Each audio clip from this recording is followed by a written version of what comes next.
రంగారెడ్డి జిల్లా Saroor Nagar police station పరిధిలో traffic constable పై ఓ ద్విచక్ర వాహనదారుడు రాయితో దాడి చేసిన ఘటన ఆలస్యంగా వెలుగులోకి వచ్చింది.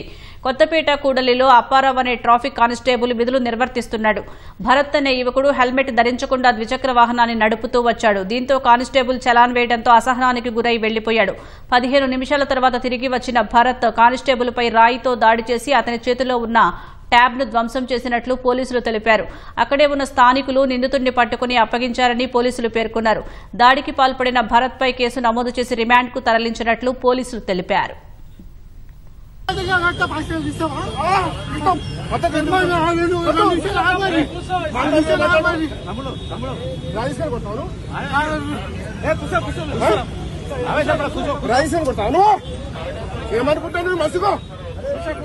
భయం వస్తాయి నీకు ఒక యూనిఫామ్ సర్వీస్ చేస్తున్నప్పుడు యూనిఫామ్ తో ఉన్నప్పుడు ఎట్లా వస్తాయి ఉంటావా నువ్వు కొడుతూ ఉంటావా చెప్పు ఎట్లా కొట్టాను